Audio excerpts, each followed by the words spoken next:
Power Fabric serimizin 7. bölümüne hoş geldiniz. Bir önceki bölümde Fabric adasındaki bütün alfa payları yakalamıştık. Bu bölümde ise ufak tefek bazı düşmanlarla savaşacağız. Ardından 2 tane kule patronumuz var. Onlarla savaşacağız. Bunlardan birisi Sakurajima adasında bulunan Moonflower Tower. İkincisi ise Fabric adasındaki Fabric Tower'da bulunuyor. Tabii ben seviyemi 60. seviyeye çıkarttım. Çünkü o arada gelişmem gerekiyordu ve geliştim. 60. seviyeye çıkardım karakteri. Şimdi yapacağımız bazı şeyler var. Hemen onları yapalım. Teknoloji bölümüne bakacak olursak en son açılanlar plazma silahı ve Advanced Shield. Bu iki eşya sayesinde patronları kolayca alt edebileceğimizi düşünüyorum. Yani bakacağız. Şimdi ilk olarak Advanced Shield'ı üreteceğiz. Şimdi eksik olan parçalara bakalım. Hexolit üretmemiz lazım ilk olarak. Tabii onu üretmek için Hexolit Kuars'a ihtiyacımız var. Hemen onu bulmamız gerekiyor. Öncelikle Kuars için Fabric adamıza geri döneceğiz. Evet, zaten parlak bir şekilde belli ediyorlar kendilerini.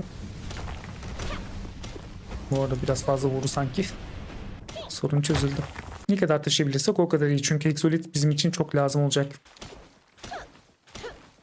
Burada yaptığımız bütün işlemler çok uzun zaman alıyor ama sorun değil. Zaten videoyu editleyerek yayınlıyorum. Tamam, jet gidebiliriz. Sanırım bu kadar yeterli. Zaten daha fazla alırsak taşıyamayabiliriz. Bu arada şanslı bir pal var. Ne olamaz. Warsec Terra'nın şanslısı. Bunu kazanmam lazım. Şimdi başlayabiliriz. Bu arada yeterince mermim kalmamış. Bütün işi jet yapacak. Neyse ki ultimate kürelerimiz var. Çok iyi. Şanslıyı yakaladık. Şimdi Exolith'i üretme zamanı geldi. Şu an için 20 tane üretebiliyorum. Bunun dışında kromite ihtiyacımız var ve kromit için şöyle bir bilgi vereyim. Bir metal dedektörü üretmemiz gerekiyor. Eğer metal dedektörü üretemiyorsanız ya da kaynağınız yoksa daha güzel bir yöntem var. 56. seviyede Smokey'nin harness'ı var. Bu Smokey'i yakalarsanız ve Smokey'nin harness'ını üretirseniz Smokey sizin için madeni buluyor. Öncelikle bu maden yine Fabric adasında bulunuyor ve Fabric adasına gitmemiz lazım. Yalnız ben daha önce gittiğim bir yerde buldum bunu. Silvex'in bulunduğu bölge. Evet, Silvex'in bulunduğu bölgeye geldik. Öncelikle onu yok etmem gerek. Hatta onu yakalamaya çalışabilirim. Tamam, Silvex'i yakaladım. Artık burada madenimizi arayabiliriz. Bunun için Smokey'i çıkaracağım ve F tuşuna basacağım. Evet, maden çıktı ve üzerinde bir bayrak var. Artık kazabiliriz.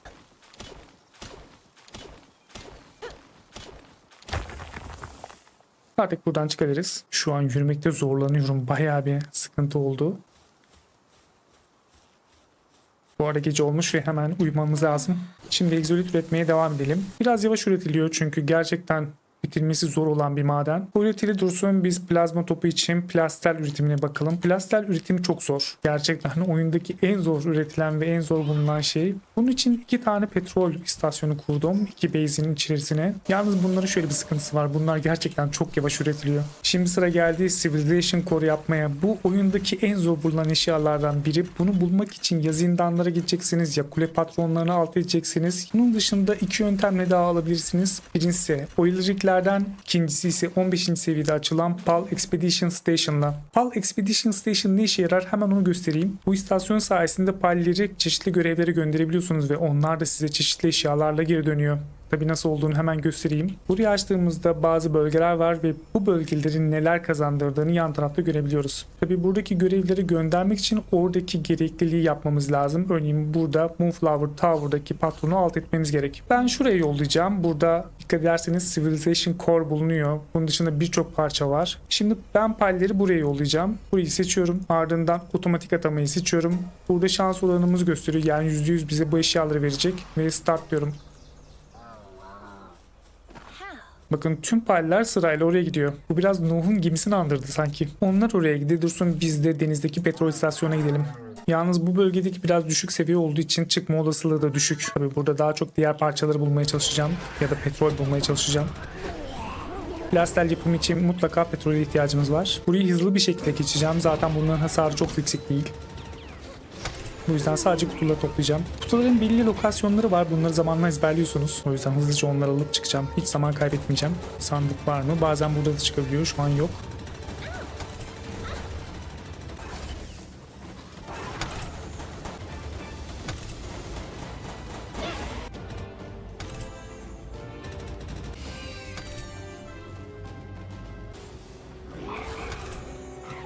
Tamamdır. Burayı hızlı bir şekilde lootladık. Artık gidebiliriz. Burası bize yaklaşık 22 tane petrol verdi. Tabii ki daha fazla alabiliriz. Oradaki düşmanların üzerinden de düşebiliyor. Bu bölge biraz güçsüz bir bölgeydi. Bu yüzden daha güçlü bir bölgeye gideceğiz. Bunun için Azurop'a ihtiyacım var. Çünkü Azurop sayesinde sudan gideceğiz. Hava savunma sistemlerine yakalanmamak için. Oyunda 3 tane platform var ve bu ikincisi. Üçüncüsü biraz daha zor. Şimdi oraya çıkmak için jeti kullanacağım ama dikkatli olmam lazım. Evet, bu şekilde.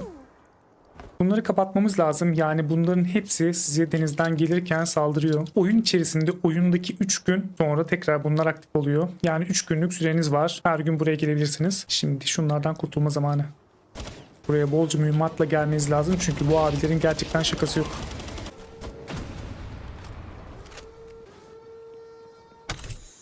Şuradaki makineli tüfekler çok fazla hasar vermiyor. O yüzden onlardan korkmayın. Asıl korkmanız gereken burada insanlar. Gerçekten hasarları çok yüksek. Özellikle şu roket atarlılar çok tehlikeli.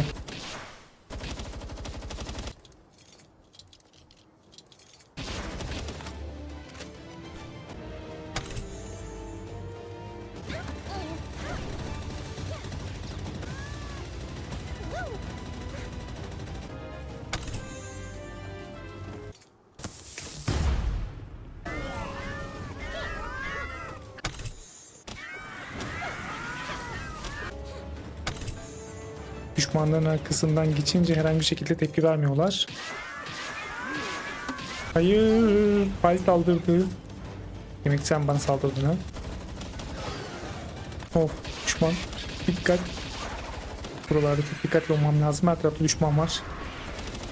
Özellikle kutuların olduğu bölgelerde düşmanlar çoğalıyor. Paller maalesef bazı yerlerde sıkıştığı için saldırmıyorlar. Aynı şu anda olduğu gibi.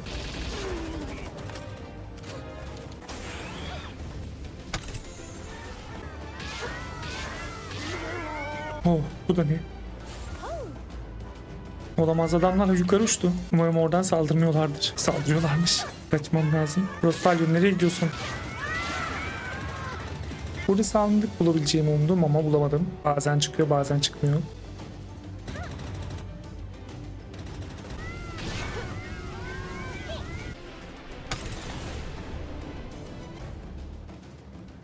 Evet, buldum sanırım. 4 tane buldum hem de. Çok iyi. Aynı zamanda şematik de buldum. Pekala, artık buradan gidebiliriz. Tabii şunu kapatmam lazım önce.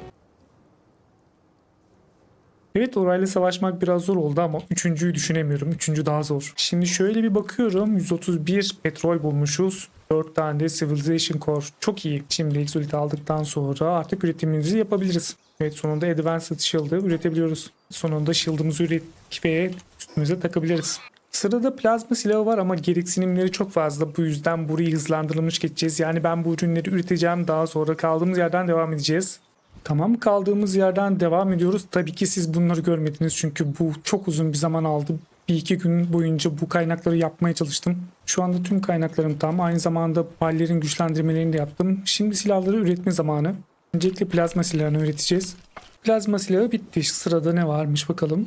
Biraz da plazma için mühimmat gerek ama bunun için elektrik organı ihtiyacım varmış. Hiç onu düşünmedim.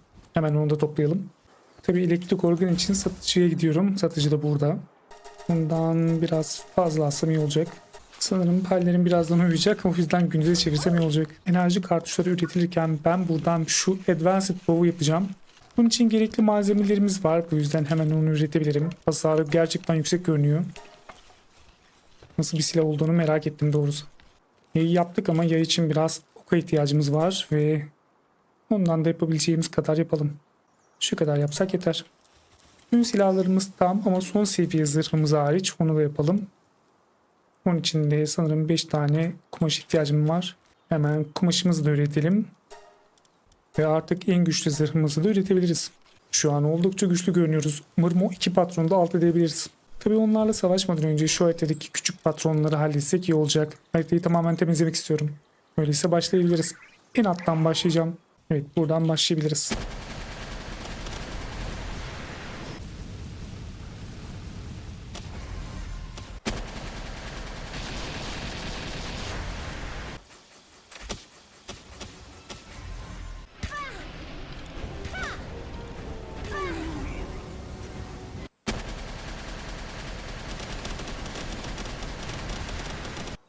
Bu da bir satıcı şeklinde.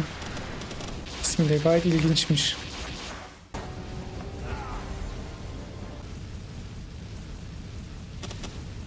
Bu arada diğeri nerede? 2 tane görünüyor burada ama diğerini göremedim bir türlü.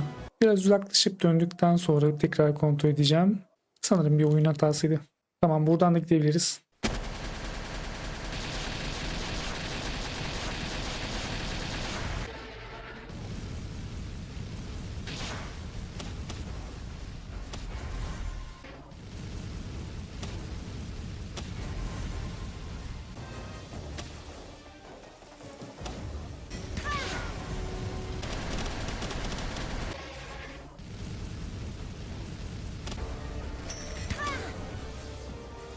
Sadece Feybirik adasındaki düşmanlar kaldı. Onlar da birkaç tane.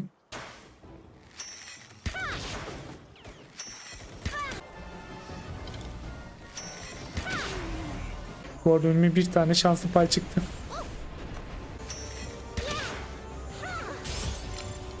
Çok iyi. Bir de yakaladım onu.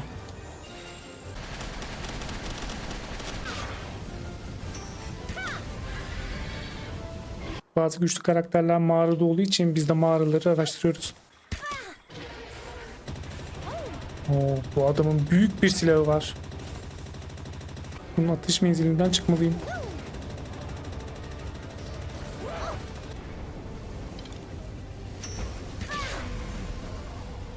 Evet, buraya gece geldiğimi hatırlıyorum ve bunlar bana saldırmıştı. Şimdi intikam zamanı.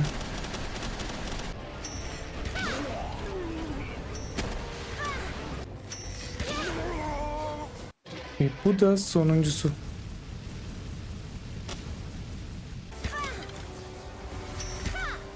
Güzel. Hepsi tamamlandı. Ve base'e geri döndük. Artık son iki patrondan biri olan Sakurajima'daki Moonflower Tower'a gidebiliriz.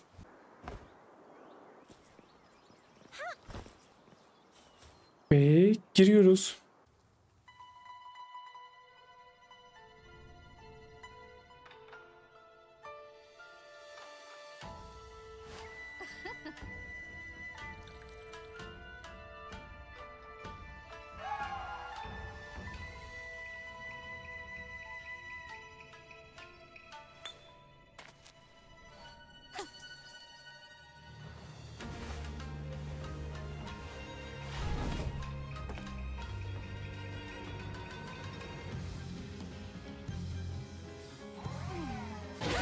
Dragon saldırılarına karşı zayıf olduğu için öncelikle Jet Dragon'la saldıracağım. Tabii ölmesini istemiyorum. Biraz değişebiliriz. Bu arada kendime dikkat etmem lazım. Sürekli sağa dönerek oynamalıyım. Çünkü sol tarafına doğru gidersem beam saldırısı yaptığında beni öldürebilir. Yani şu saldırı. Bundan kurtulmanın tek yolu bunun soluna doğru koşmak. Dikkatli olmalıyım. Kötüydü. Göremiyorum hiçbir şey. Sen de şimdi cross. Hayır. Çok büyük bir hasar aldım. Olabildiğince uzak ve dikkatli olmalıyım. Ve bu saldırılara dikkat etmeliyim. Hadi çok az kaldı.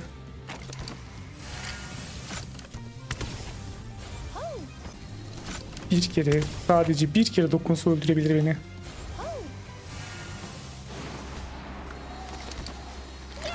Sıra sende Jorman Type.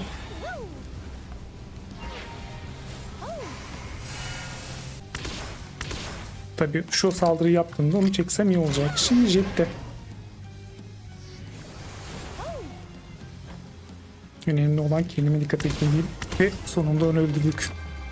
Ve son olarak Feybrick Tower'daki düşmanla savaşmaya geldi ama bir şey fark etmişsinizdir. Elimde bir roket atar var. Moonflower Tower'da Saya ve Selin'le savaştıktan sonra Oil Rig'lere gittim ve orada bu roket çıktı. Ve bazı geliştirmeler yaptım. Özellikle bazı palleri geliştirerek onları üstüme aldım. Örneğin Goffin'ler, bunlar üzerimizdeyken saldırı gücümüzü arttırmamıza neden oluyor. Ve Blazamut'u güçlendirdim çünkü Blazamut ateş saldırısı yapıyor ve Feybrick Tower'daki karakteri de çok etkili oluyor. Bunların hepsini yapmak birkaç günümü aldı. Bu yüzden video biraz geç geldi. Bunu fark etmiş olabilirsiniz. Neyse, günümüze çevirelim ve final savaşımızı başlatalım.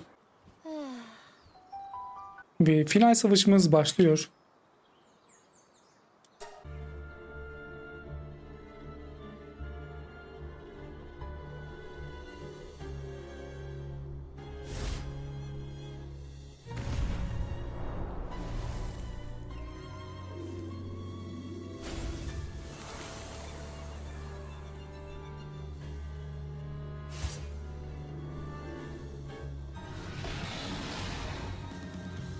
Bjorn ve Bastigor. Bayağı sağlam bir ikiliye benziyor.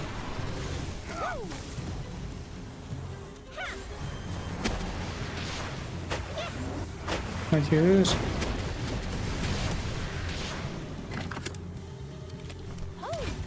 Biraz da şundan yesek iyi olacak.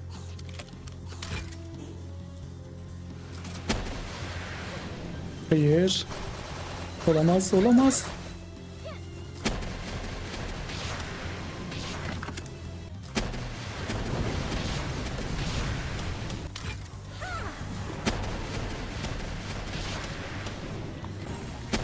Hayır. Kaç, kaç, kaç. Duvara tosladık. Tehlikeliydi. Bayağı bir tehlikeliydi. Sandığımdan da hızlı çıktı. Ve aynı saldırıları arda arda yapabiliyorum.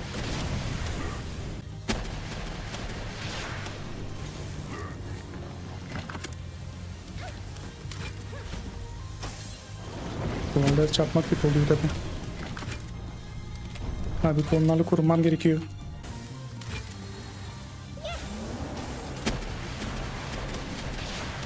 Hem Blazamotu hem kendimi korumalıyım.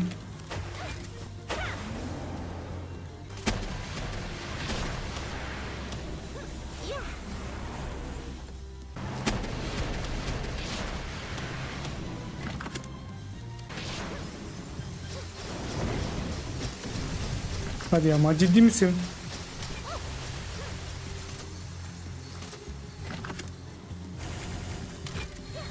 Ben daha dolduramadan o saldırı yapıyor.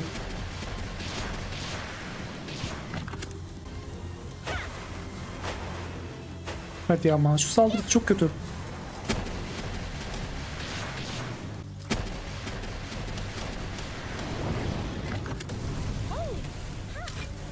Hayır hayır buz değil.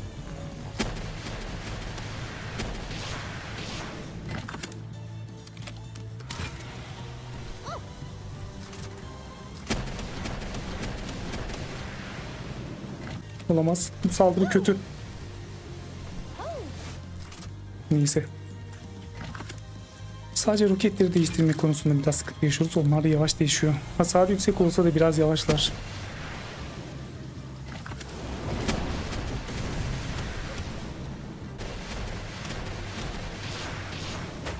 Bunun ölmesini istemiyorum. Hayır hayır hayır hayır hayır, hayır. Kaç.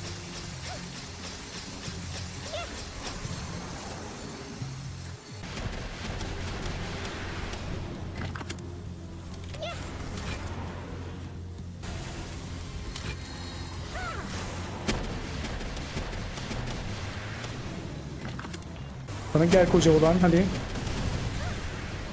Bana saldırma.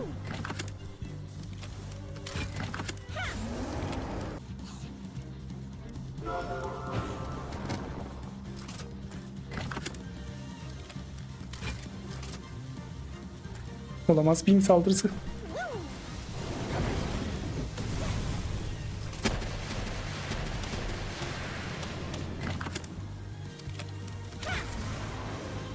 Hayır sakın sakın. Hadi çok az kaldı. 2 dakikamız var.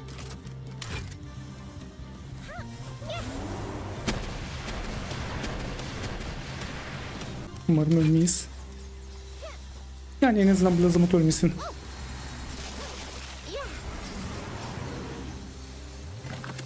Hadi çok az kaldı.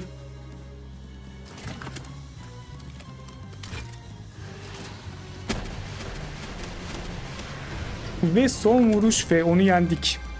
Sonunda. Çok zor oldu ama ne yapalım. Tam 10 dakikada onu yendik. Gerçi 10 dakikada nasıl oldu ama. Ve artık Feybirek Kulesi'ni de açtığımıza göre Feybirek Adası'nın da tamamen hakim olduk. Şimdi eve dönme zamanı. Evet son patron yenerek Feybirek maceramızı burada noktalıyoruz. Ancak bu demek değil ki Palworld maceramız tamamen bitiyor. Her güncellemede, her yenilikte maceralarımız yine devam edecek. Ve sizler de gelecek maceraları merak ediyorsanız kanalımı takip etmeyi unutmayın. Bir sonraki video ya da maceramızda görüşmek üzere. Hoşçakalın.